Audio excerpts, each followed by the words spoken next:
Chers téléspectateurs, chères téléspectatrices, bonjour. C'est votre émission, notre émission Gospel Time, présentée par votre humble serviteur, l'évangéliste Eli Manika Isazou. Nous bénissons le Seigneur pour la journée d'aujourd'hui. Nous remercions l'équipe technique, les héros dans l'ombre qui ne cessent de nous accompagner. Que Dieu continue à leur faire du bien. Alors dans l'émission d'aujourd'hui Gospel Time, je ne suis pas seul sur ce plateau. Je suis avec deux servants de Dieu. Nous avons maman Adriane Fumamisa Muleleka et la sœur Amiel Tuyombo qui sont avec moi. Alors maman Adriane, bonjour. Bonjour. Comment vous allez? Bonjour maman Amiel. Bonjour, comment vous allez? En tout cas, c'est un plaisir de vous recevoir dans cette émission aujourd'hui. Alors, je reviens à vous, maman Adriane Fumamisa Muleleka. Les téléspectateurs et les téléspectatrices sont en train de vous découvrir. Qui est maman Adriane Fumamisa Muleleka? C'est depuis combien de temps que vous servez le Seigneur? Ça fait combien de temps que vous prêchez, que vous êtes dans le ministère? Merci beaucoup. Moi, c'est maman Adrienne Fumamisa Muleleka, comme papa Eli l'a dit. Je suis chrétienne. Comme fonction, dans les choses de Dieu ou dans les ministères, je suis pasteur, visionnaire de l'église, mission évangélique Jésus-Christ, la clé du royaume des cieux, en sigle Emeji Seserek. Je suis vice-présidente encore de Maman Femme Dynamique Ecclesia dans la vision de l'honorable Urbain Sangwa. Je dirais encore, je suis présidente fondatrice des Femmes Bonheur, Femmes Éclatantes. Je suis mère de famille, je suis mariée à Monsieur Richard Manengu il y a 16 ans de cela. Wow, que Dieu vous bénisse. Marié, ça fait déjà 16 ans, gloire au Seigneur. Alors là, c'était avec maman Adriane Fumamisa Muleleka. Nous allons revenir aussi à vous, sœur Amiel Tuyombo. Sœur Amiel Tuyombo, ça fait déjà combien de temps que vous servez le Seigneur? Merci beaucoup, papa. Je suis en train de servir le Seigneur, ça fait pratiquement 2 ans. Bien avant cela, j'étais dans l'école du dimanche. Et en 2016, en 2012 plutôt, que j'ai été certifiée. Et en 2012, j'ai adhéré dans la chorale Siloé. Là, je suis en train de servir le Seigneur, je chante. Nous sommes en train d'évangéliser au travers les cantiques. Nous sommes en train d'édifier, de réconforter le peuple de Dieu. Amen. Gloire au Seigneur. Je reste toujours avec la sœur Amiel Tuyombo. Sœur Amiel Tuyombo, depuis que vous servez le Seigneur, je vois que vous avez dit que ça fait déjà 12 ans. Est-ce qu'il y a une différence entre ceux qui servent le Seigneur et ceux qui ne le servent pas? Par rapport à votre expérience, par rapport à tout ce que vous avez connu depuis que vous êtes enfant de Dieu, quelle différence y a-t-il? Nous allons comprendre tout d'abord que servir le Seigneur, c'est accomplir la mission que Dieu nous donne. Amen. Servir le Seigneur, c'est accomplir un devoir. Et cette différence-là, moi je trouve qu'elle s'est fait sentir intérieurement.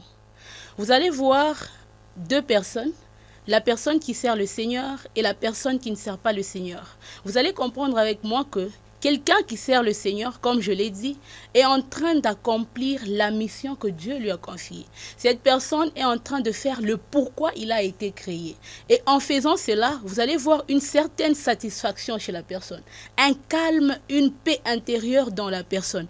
Et si nous allons de l'autre côté, vous allez sentir que la personne a tout le temps la culpabilité en elle. Tout simplement parce qu'il n'est pas en train de faire ce pourquoi il a été créé. Il n'est pas en train de servir le Seigneur. Pour vous faire comprendre, peut-être je peux aller avec un exemple. Nous pouvons voir dans une classe, par exemple, le professeur donne un devoir. Et les élèves rentrent à la maison, 2 élèves, je prends l'exemple. Les 2 élèves, un de ces élèves rentre à la maison et prend le temps de travailler ce devoir. Et l'autre, peut-être qu'il était, je ne sais comment, distrait par la télévision, les jeux, il n'a pas eu le temps de faire ce devoir. Les lendemains en classe, vous allez constater avec moi qu'une fois seulement que le professeur pose la question, ou soit dit aux élèves de déposer les devoirs. Les deux élèves, l'élève qui n'a pas eu le temps de travailler son devoir, il sera culpabilisé. Il sera culpabilisé, il n'aura pas la paix dans son intérieur. Il n'aura pas ce calme-là.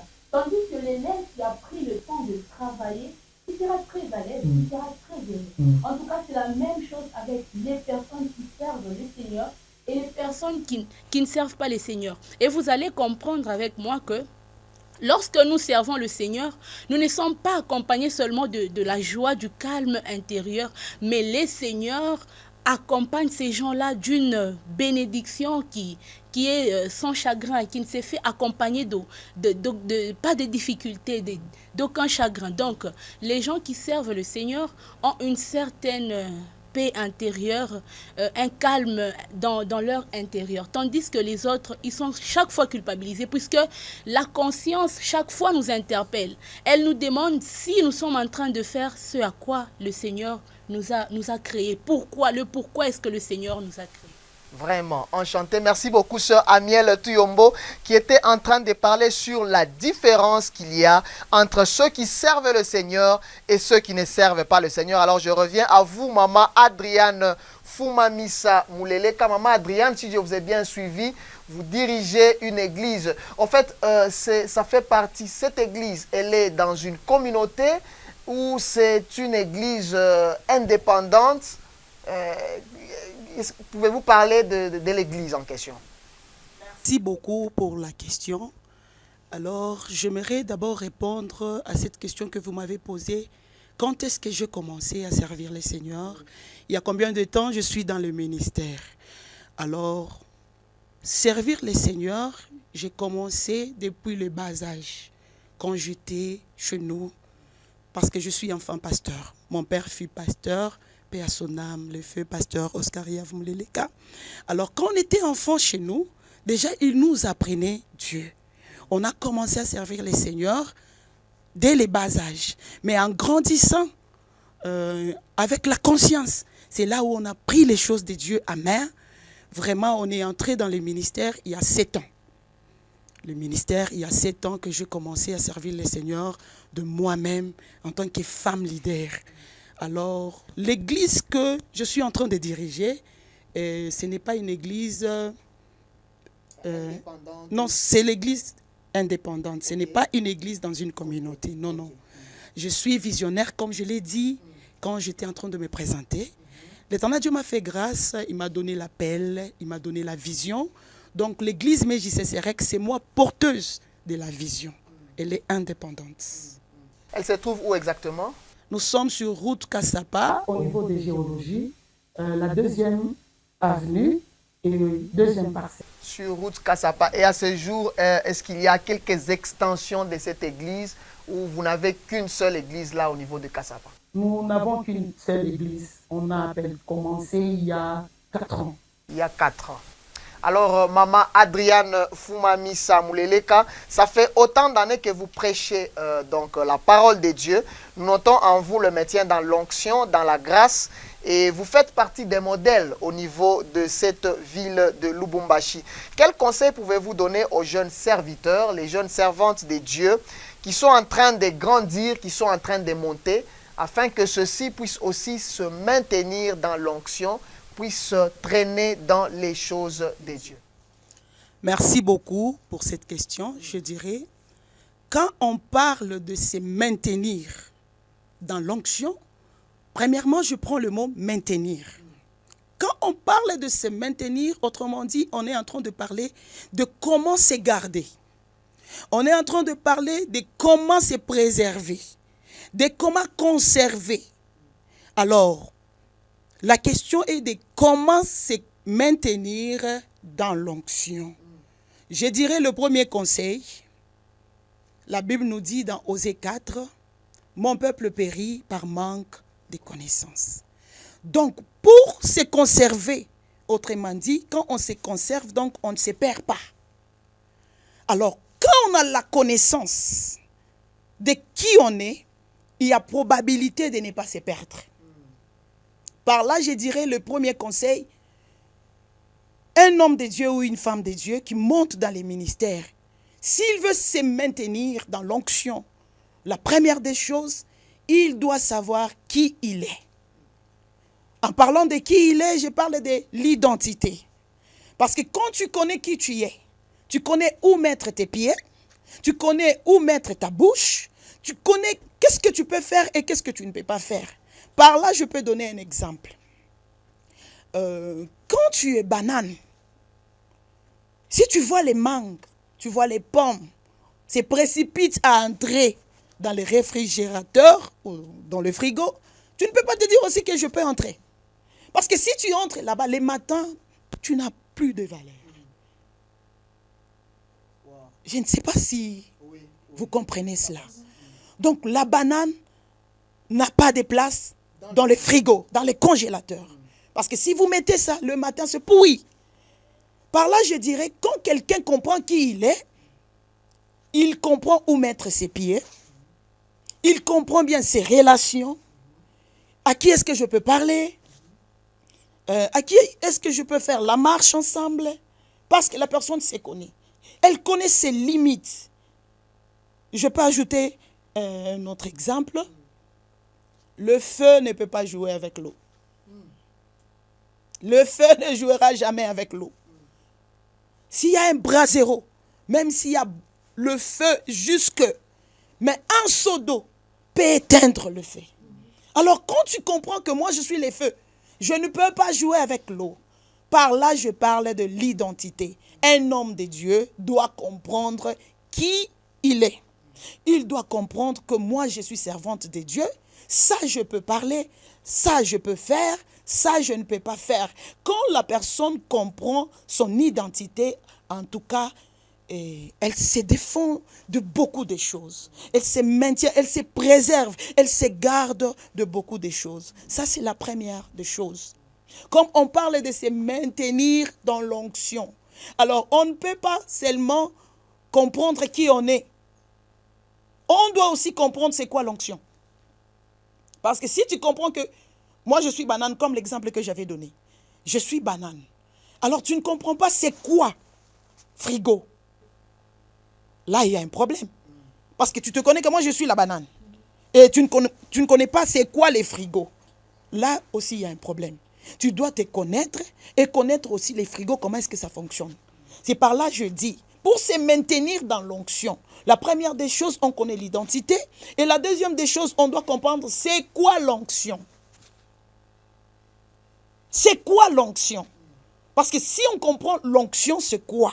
On a la définition de l'onction. On saura maintenant comment se maintenir devant cette onction. Par là, je dirais l'onction, selon les dictionnaires, c'est le rite ou l'action qui consiste à oindre une personne. Ça, c'est selon les dictionnaires. Mais nous, en tant qu'enfants de Dieu, dans la parole de Dieu, nous comprenons que l'onction, c'est une puissance surnaturelle que Dieu relâche dans la vie d'une personne. Et cette puissance rend la personne capable de faire quelque chose. Donc, je dirais, quand tu as cette puissance surnaturelle que Dieu relâche sur ta vie, tu deviens capable de chanter, capable d'évangéliser, capable de prêcher la parole de Dieu, capable d'œuvrer pour les seigneurs. Alors, quand tu comprends que c'est une puissance, c'est une force surnaturelle que Dieu relâche sur la personne, là, tu vas comprendre déjà que ce n'est pas quelque chose que j'ai eu comme ça. C'est Dieu qui m'a donné. Alors, comment est-ce que je vais maintenir cette onction ou se maintenir devant cette onction? Donc, quand tu comprends que c'est la force qui m'a été donnée par Dieu, je peux donner aussi l'exemple. Quand quelqu'un vient au nom d'eux, donc on ne reçoit pas la personne comme elle est venue. On reçoit la personne au nom de cette personne. Donc, on respecte la personne. On marche avec la personne au nom de la personne qui l'a envoyée. Alors, l'onction vient de Dieu. Alors, comment se maintenir devant l'onction? Quand on comprend déjà que c'est une force qui nous vient de Dieu. Donc, on saura comment se maintenir, comment marcher avec l'onction, parce que c'est quelque chose qui nous vient de l'éternel Dieu. Je dirais encore, quand on comprend l'onction et on sait que ça vient de Dieu, et on comprend notre identité. La deuxième des choses, à savoir, l'onction, il y a beaucoup de formes d'onction.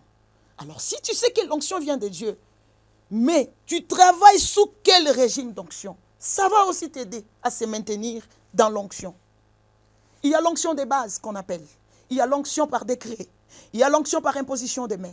Il y a l'onction atmosphérique. Quand je parle de l'onction de base, on voit l'onction innée. C'est quelque chose que la personne est née avec. Donc, c'est dont elle est capable. Quand on parle par exemple de papa Eli Manika, donc on voit la chose que Dieu a mis en lui. Cette personne est née avec cette chose-là, avec cette puissance-là. Et c'est la personne qui est née avec quelque chose, le bonus de la vie, qui aide la personne à faire les choses. Quand on parle de l'onction par décret, on parle de l'onction de déclaration. Donc quelqu'un déclare et la personne travaille sous cette onction. Parce qu'un père spirituel a déclaré, donc la personne est en train de travailler sous cette onction. Quand on parle de l'onction par imposition des mains, Paul nous montre cela. Donc on t'impose les mains, on te donne un pouvoir, on te donne une puissance. Tu travailles sous l'imposition de main. Tu dois comprendre que cette onction que moi je porte, je l'ai eue à travers l'imposition de main. Ou bien l'onction qui est à moi, c'est l'onction des bases. Ou bien l'onction, c'est par déclaration. Ou l'onction atmosphérique. Nous voyons ça dans 1 Samuel 10. On nous a dit, l'Esprit de Dieu te saisira. Donc, quand tu es quelque part là où il y a l'atmosphère, l'Esprit est en train de travailler. Tu travailles sous cette onction-là. Tu dois comprendre aussi. Si tu opères dans l'une de ces onctions que je parlais ici, si tu es au courant de l'onction qui t'anime, tu sauras comment te maintenir devant cette onction. Parce que si c'est un père qui t'a imposé les mains, donc tu seras respectable à tout ce que le père a dit pour rester dans cette onction.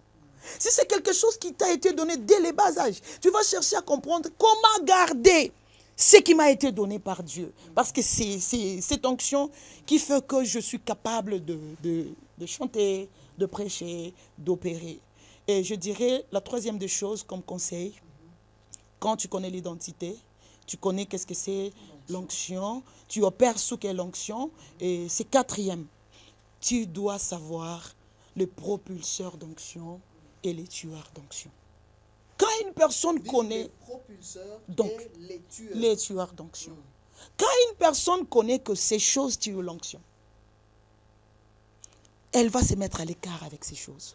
Parce qu'elle sait bien que si je me mets dans ces choses, ça va tuer l'onction. Les interdits. Par là, je dirais, il y a l'émotion. L'émotion tue l'onction. Quand bien même on a l'onction, je dirais full. Mais quand on ne fait pas attention aux émotions, il y a probabilité que l'onction que vous portez meurt. Quand on parle des émotions, nous voyons 5 émotions de base. Et parmi ces 5 émotions de base, il y a la joie, il y a la peur, il y a la tristesse, il y a le dégoût et il y a la colère. Et parmi ces 5 émotions de base, il y a juste une émotion qui est positive. C'est seulement la joie. La colère, le dégoût, la tristesse, la peur, ce sont des choses, quand ça arrive dans la vie et que vous avez l'onction, vous ne savez pas vous maîtriser devant ces choses, sachez que vous allez tuer l'onction. Alors, pour se maintenir dans l'onction, en tout cas, vous devez chercher à comprendre l'émotion, à maîtriser les émotions. Parce que quand la joie vient, si vous ne maîtrisez pas la joie, vous perdez l'onction. Quand la colère arrive, si vous ne vous maîtrisez pas devant la colère, sachez que vous allez perdre l'onction que vous portez. Si les dégoûts arrivent, la peur arrive, et que vous ne savez pas vous maîtriser devant ces émotions, comme je l'ai dit, vous allez tuer l'onction. Le propulseur de l'onction, nous savons, c'est la prière. Quand quelqu'un prie, il y a probabilité que l'onction monte. Donc, si tu sais que la prière propulse l'onction, maintient l'onction, donc tu vas prier. Si tu marches dans la sainteté, Paul a dit, ton Dieu t'a oint parce que tu as fui l'impudicité, la débauche. Donc, par là, on voit que quand on marche dans la sainteté, il y a probabilité que l'Éternel Dieu continue à nous oindre. Amen. Donc, la sainteté, c'est quelque chose qui propulse l'onction. qui garde l'onction. La prière garde l'onction. Alors, quand la personne connaît ces choses et marche dans ces choses que je viens de dire, elle peut maintenir l'onction. Elle peut rester à œuvrer avec l'onction qu'elle a. Et troisièmement, vous avez dit, comment est-ce qu'une personne peut rester ou traîner dans les choses de Dieu? Alors, traîner dans les choses de Dieu, là, je dirais, je peux dire en swahili, dans les choses de Dieu, il n'y a pas d'équipendaro. Dès que tu deviens chrétienne ou chrétien, c'est déjà une roue qui marche. Le royaume de Dieu, on ne vient pas pour ajouter ce qu'on veut. Il n'y a pas d'équipendaro. Il y a la parole de Dieu, qui est le livre de base qui nous a été déjà donné. La Bible, la loi de Dieu. Donc, quand tu viens chez Dieu, tu deviens chrétien. Pour y rester, tu dois te conformer à la parole de Dieu. Tu dois rester dans la parole de Dieu. On ne vient pas, ça je veux, ça je ne peux pas, ça je peux. C'est là où je dis, il n'y a pas d'équipendaro. Tu ne peux pas dire, j'accepte Éphésiens, et tu dis, je refuse Colossiens. Non, non. On accepte tout. On est sous la loi. Le royaume de Dieu est bien établi par Dieu lui-même. Quand on y entre, pour y rester, on doit obéir à la parole de Dieu. À tout ce que Dieu a déjà dit, on va rester. On doit obéir à la parole de Dieu. Et deuxièmement, on doit craindre le Seigneur. En parlant de l'obéissance, je peux prendre l'exemple de Saül. La Bible nous dit, l'Éternel Dieu a dit de vouer Amalek par interdit.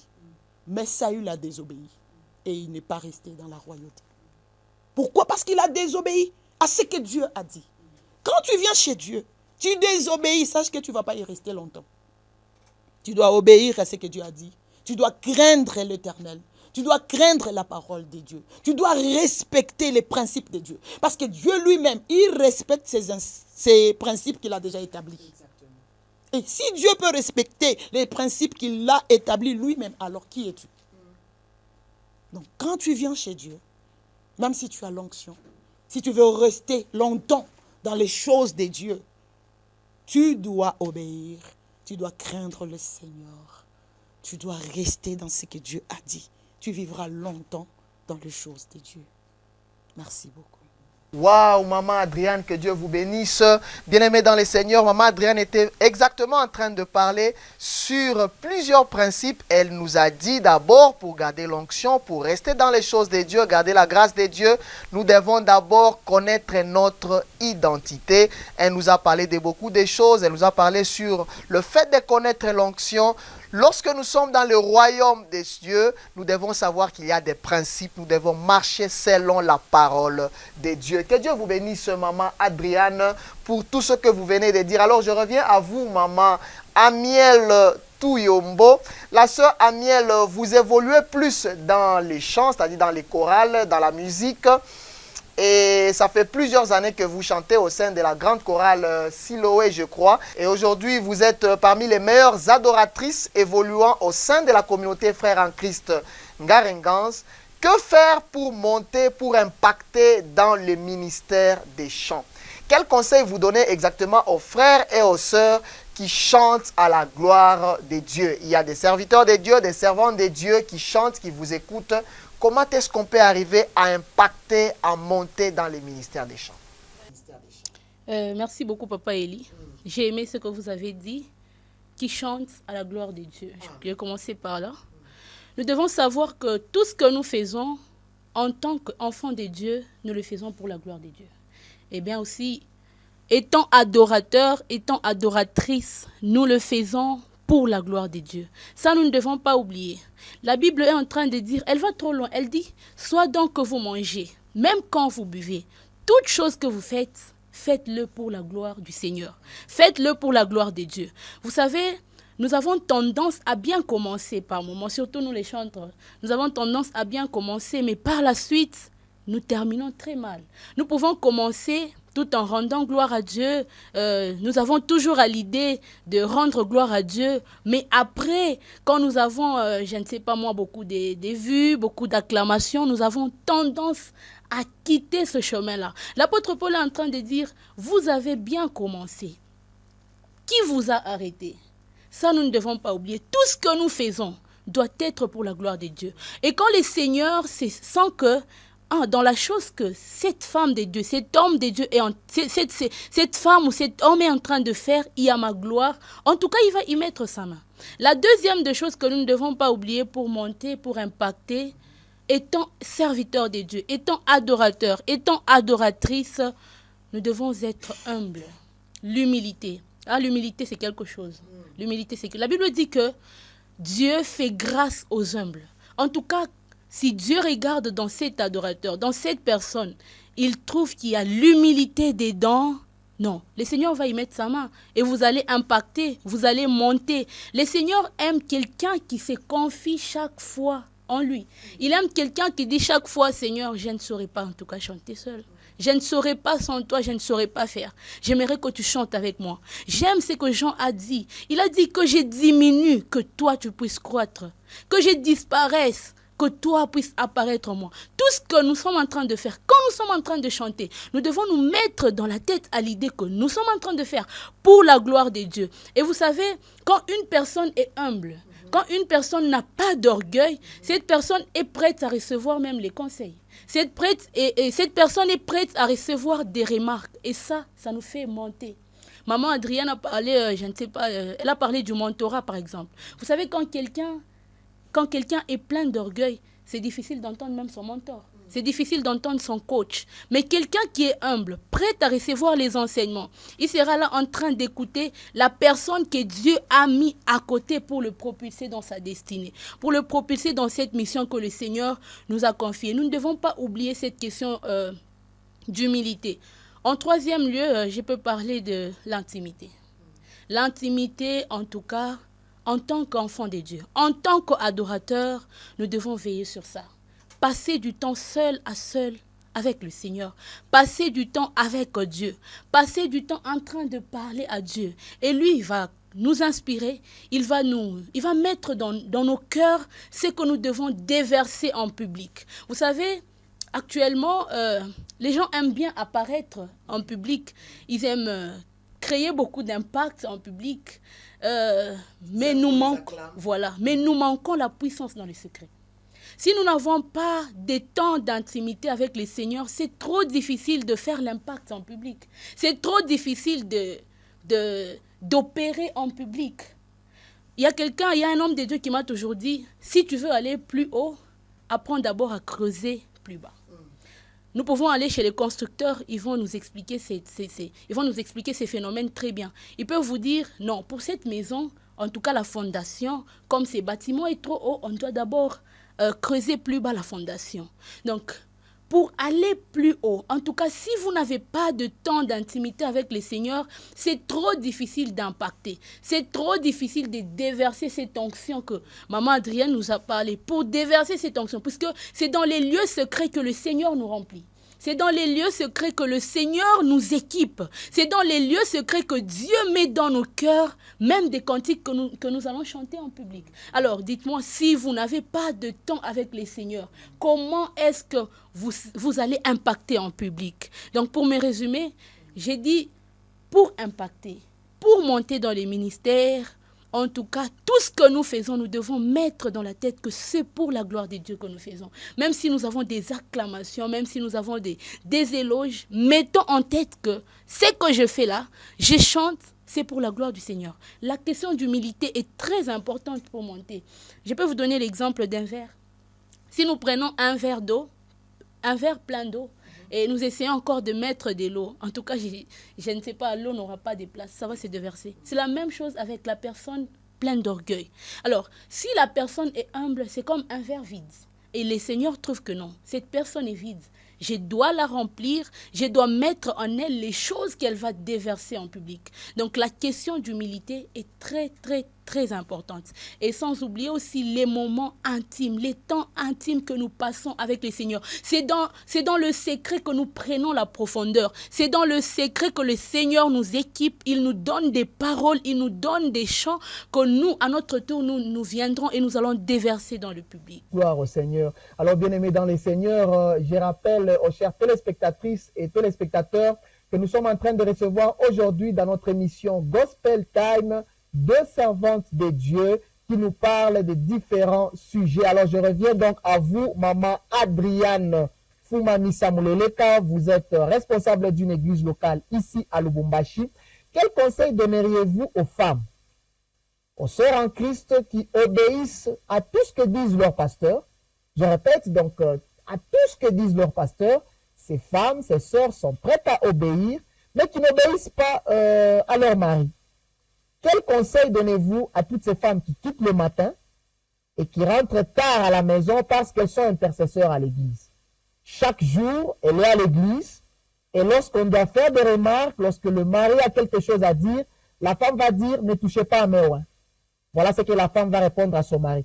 Plusieurs foyers connaissent des divorces à cause de cela. Alors, maman Adrienne, pasteur, épouse, mère de famille, les sœurs vous écoutent. Merci beaucoup, Papa Eli.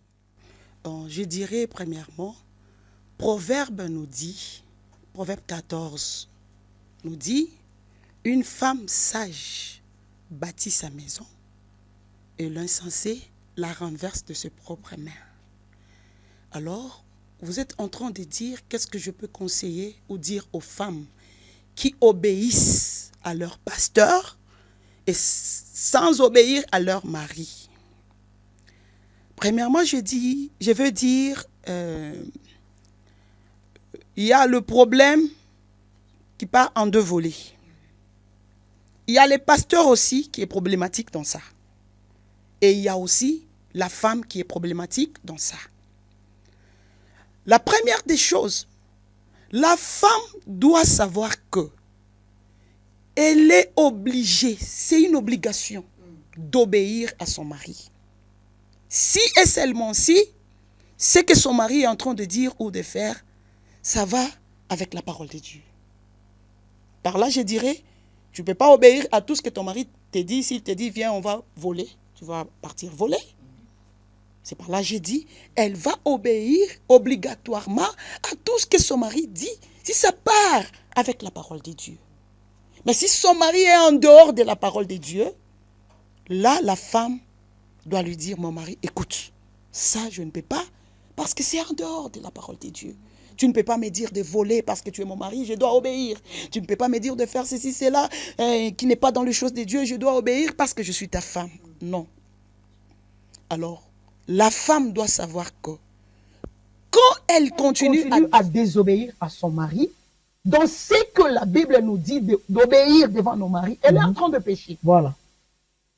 Parce que quand on pêche et on se croit servir le Seigneur, je ne sais pas, on va appeler ça comment. Parce que quelqu'un qui sert le Seigneur, la personne est dans le principe, comme je l'ai dit avant. Elle reste dans le principe de Dieu. Qu'est-ce que Dieu a déjà dit à propos des maris et femmes dans la maison? La parole de Dieu nous dit, à nous les femmes, de se soumettre à nos maris. Donc quand on désobéit à son mari et on prétend servir le Seigneur, ça c'est faux, ça c'est un mensonge. Le deuxième problème, comme j'ai dit, ça part au pasteur. Le pasteur, quand il dit des choses à la femme d'autrui, et il attend que cette femme l'obéisse, vraiment il y a quelque chose qui ne va pas avec ces pasteurs. Comment est-ce que tu peux dire des choses à la femme d'autrui qui peuvent arriver afin que cette femme arrive à divorcer? C'est impossible. Si tu es pasteur, tout ce que tu dis, tu dois contrôler tes dires. Ce que tu parles à la femme d'autrui, disons ça comme ça va être quelque chose qu'on peut parler, qu'on peut dire à une femme d'autrui. On est pasteur, mais on contrôle ce qu'on est en train de dire aux femmes d'autrui. Parce que, à nos jours, je dirais, les églises, il n'y a pas seulement des vrais pasteurs. Ça, c'est vrai, nous le savons. Il y a des pasteurs qui se disent pasteurs, mais ils ne servent pas le Seigneur dans la droiture. Ils ont déjà fait des choses, ils ont pris par-ci, par-là. Ils envoûtent les femmes d'autrui. Voilà. Parce que si quelqu'un est envoûté, la personne ne peut pas te dire que je suis envoûté. C'est les actes que la personne est en train de poser, ça va te dire qu'elle est en déphasage avec son cerveau ou sa conscience. Quand quelqu'un a un déphasage avec sa conscience, vous allez voir ses actes. Alors si une femme peut obéir à son pasteur et laisser son mari. Donc vous comprenez déjà que cette femme-là, elle est envoûtée, elle est en train d'opérer en déphasage avec sa conscience. Parce que la conscience, c'est quelque chose que Dieu nous a donné, c'est Dieu en nous. La conscience nous aide à savoir ce que je suis en train de faire, c'est bien ou c'est pas bien. Alors quand une femme est en train d'agir sans comprendre que ce que je suis en train de faire, c'est bien, donc elle est en train d'opérer sans conscience. Alors je dirais aux femmes d'obéir à leur mari avant d'aller obéir à leur pasteur. Aussi pour les femmes qui quittent le matin et rentrent le soir. Oh, parce que je suis intercesseuse, c'est impossible ça. Quand on est femme, on a les devoirs à remplir à la maison. Peut-être un jour, oui, ça va, mais pas tous les jours. Quand il y a les programmes, que c'est peut-être le mercredi, on part à l'église, peut-être de 8h à 10. Lundi au dimanche. Non, ça c'est inacceptable. Parce qu'on est mère des familles. Exactement. Moi, je vous ai dit, je suis pasteur visionnaire de l'église. Exactement, et d'ailleurs, j'allais poser la question, comment vous faites? Vous êtes responsable d'une église, en même temps épouse, mère de famille. Est-ce que vous avez le temps pour concilier tout cela? Oui, je ne suis pas à l'église tous les jours. J'ai mon programme lundi, il y a culte de maman, je pars de 15h à 18h, mardi de 14h à 18h, le mercredi il y a culte, le jeudi je suis à la maison, le vendredi je suis à la maison, de 16h je pars au culte, le samedi je suis à la maison, le dimanche. Donc je suis à l'église, j'ai déjà réparti mon temps très bien parce que j'ai un mari, j'ai mes enfants, je travaille aussi, donc j'ai réparti mon temps très bien. En tout cas, quand on opère avec sa conscience, on comprend le bien et le mal et on comprend ses devoirs. Quand on agit en déphasage avec sa conscience, là, il y a un problème. Merci, maman Adriane Fumamisa Mouleleka, qui était en train exactement de donner quelques conseils à nos sœurs, aux femmes mariées, qui quittent dès le matin jusqu'à tard le soir pour rentrer, et ça crée des problèmes aujourd'hui dans nos foyers. Je pense que plusieurs sont en train d'être bénis, édifiés par les conseils que nous sommes en train bien sûr de recevoir sur ce plateau. Je reviens à vous, sœur Amiel Touyombo, peut-être une dernière question à vous. Sœur Amiel, on a eu plusieurs réactions sur un cantique avec le refrain « Yesu Kamata Bisou ». En tout cas, il y a eu plusieurs réactions au niveau de la ville. Lorsqu'on chante, lorsqu'on compose un cantique, comment avoir des thèmes? Comment arriver à avoir des paroles édifiantes? Je prends l'exemple des cantiques composés par le pasteur Joël Kaboué, par exemple. Ce sont des cantiques vraiment forts. On sent toujours qu'il y a Dieu dedans. Les paroles sont vraiment édifiantes et encourageante. Alors, quel est le secret? On fait comment pour toucher les cœurs? Et surtout, votre cantique, que les cantiques que vous allez composer puissent traverser des générations. Lorsqu'on a par exemple des cantiques comme les chants des victoires, nous voyons qu'il y a plusieurs cantiques qui ont traversé des générations. Merci beaucoup, Papa Eli. J'ai parlé de la question de l'intimité. Vous savez, ce qui vient de Dieu dure toujours longtemps. C'est dans l'intimité où nous recevons même l'inspiration. Et ce que vous devez savoir, c'est que ce n'est pas nous qui touchons les cœurs des gens quand nous chantons. Ce n'est pas l'adorateur qui touche les cœurs des gens quand ils chantent. Mais c'est Dieu qui est chanté dans ces cantiques qui touche des vies, qui change des vies, qui transforme des vies. Voilà pourquoi, en tant qu'adorateur, nous avons intérêt à rester connectés à Dieu. Nous avons intérêt à rester connectés au Saint-Esprit. C'est lui qui donne l'inspiration. Si le Saint-Esprit nous donne l'inspiration, en fait, c'est le Saint-Esprit qui connaît le besoin qu'il y a. C'est le Saint-Esprit qui sait que cette personne est vraiment affligée. Alors là, je prends cet adorateur, je lui donne un thème, quand il va chanter, et cette personne, ou soit cette population, ce peuple sera édifié. Alors dites-moi, lorsque vous n'êtes pas connecté au Saint-Esprit, comment est-ce que vous aurez l'inspiration? Comment vous saurez ce que vous allez chanter? En tout cas, là je peux dire que si nous restons connectés au Saint-Esprit, si nous restons connectés à Dieu, comme c'est lui qui touche des vies, comme c'est lui qui change, qui transforme, c'est lui-même qui met des paroles dans les cœurs, c'est lui-même qui donne des thèmes lorsque nous sommes en train de composer des chants. Et rassurez-vous, ce qui vient des dieux, ce qui vient du Saint-Esprit dure toujours. Donc les secrets, c'est la source. Les secrets, c'est la source, c'est l'intimité, c'est la profondeur que nous avons dans le secret avec le Seigneur. Gloire au Seigneur. Alors, nous sommes presque à la fin de cette émission Gospel Time. Peut-être, sœur Aniel, comme vous avez le micro, un dernier mot peut-être pour aujourd'hui, bien sûr. Merci beaucoup, Papa Eli. J'aimerais parler à ceux qui ne servent pas encore le Seigneur. Juste vous dire que le Seigneur a vraiment besoin de vous. Ce n'est pas tard. Venez, vous allez servir le Seigneur avec nous. Et pour ceux qui sont déjà au service, ne vous découragez pas. Vous savez, lorsque le Seigneur Jésus-Christ était en train de parler à ses disciples, il leur dit, allez partout dans le monde pour faire de toutes les nations des disciples. Papa Eli, Jésus n'a pas dit, allez faire de toutes les nations les disciples, bon, bonne chance à vous. Hein. Non. Mais Jésus a dit, je serai avec vous tous les jours jusqu'à la fin du temps. Alors j'aimerais dire à quelqu'un ceci, qui sert déjà le Seigneur. Continuons à servir Dieu. Peu importe ce que nous sommes en train de rencontrer comme difficulté, il y a des gens qui se fatiguent. Il y a des gens qui laissent de travailler pour le Seigneur. Il y a des gens qui ont des histoires telles que nous, on était en train de faire des choses pour Dieu. Hein, mais actuellement, on a abandonné. Non, n'abandonnons pas. Continuons à travailler pour le Seigneur. Comme lui-même a dit, je serai avec vous jusqu'à la fin du temps. Et c'est vrai, il sera et il continue. Il est et il continue à être avec nous tous les jours jusqu'à la fin du temps. Quand nous sommes en mission, il connaît nos besoins. C'est un Père très responsable. Alors ne nous décourageons pas. Continuons à travailler pour le Seigneur. Que le Seigneur vous bénisse abondamment. Amen. Merci beaucoup. C'était les derniers mots pour aujourd'hui, bien sûr, avec la sœur Aniel Tuyombo. Nous avons vraiment été richement bénis. Maman Adriane, nous sentons vraiment qu'il y a plusieurs choses à parler, plusieurs sujets sur lesquels nous voulons que vous puissiez bien sûr édifier le peuple de Dieu. Mais pour aujourd'hui, un dernier mot. Merci beaucoup, Papa Eli. Je dirais à vous tous qui êtes dans les Seigneurs, l'onction tue, l'onction bénit, l'onction élève. Alors, cherchez juste à garder l'onction qui vous a été donnée par Dieu. On a parlé des choses qui maintiennent l'onction.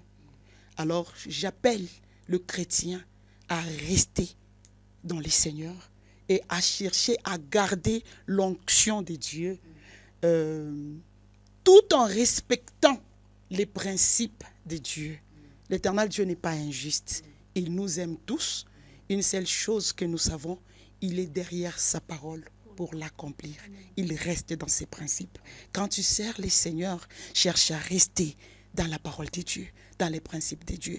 Là, tu verras que tu iras de l'avant et que Dieu vous bénisse. Merci. Amen. Merci beaucoup, cher. Amen. Merci beaucoup, chers téléspectateurs, chères téléspectatrices. Je rappelle donc que nous avons reçu aujourd'hui sur ces plateaux deux servants de Dieu.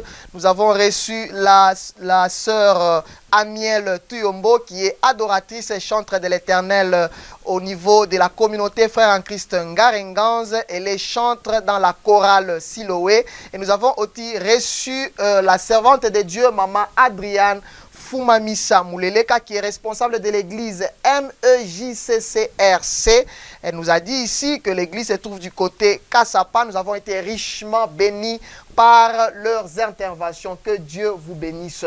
C'était vraiment un plaisir de vous recevoir dans cette émission Gospel Time. Et nous espérons que ça ne sera pas la dernière fois, parce que nous avons encore soif, bien sûr, d'écouter des choses venant au travers de ce que Dieu a mis en vous, afin d'édifier les uns et les autres. Alors, chères téléspectatrices, nous sommes pratiquement à la fin de notre émission Gospel Time. Nous remercions les héros dans l'ombre, les techniciens qui nous ont accompagnés aujourd'hui. Que Dieu continue à vous faire du bien. C'était votre émission, notre émission Gospel Time, présentée par votre humble serviteur, l'évangéliste Eli Manika Isazou. Je crois que vous serez encore nombreux au prochain numéro. Alors, comme toujours dans notre émission, nous allons chuter bien sûr avec la prière. Après que les bien-aimés nous ont suivis, il y a quelques personnes qui ont donné leur vie au Seigneur Jésus. Il y a d'autres qui sont édifiés. Vous étiez déjà dans le Seigneur et vous avez été édifiés, réconfortés par ce que les servants de Dieu venaient bien sûr de parler, nous allons chuter avec la prière. Ça sera Maman Adriane Fumamisa Mouleleka qui va prier pour nous, qui va prier pour vous, et nous allons terminer l'émission. Maman, karibu kwa maombi. Père éternel, nous te sommes infiniment reconnaissants. Merci par ta présence, Seigneur Jésus, dans cette émission.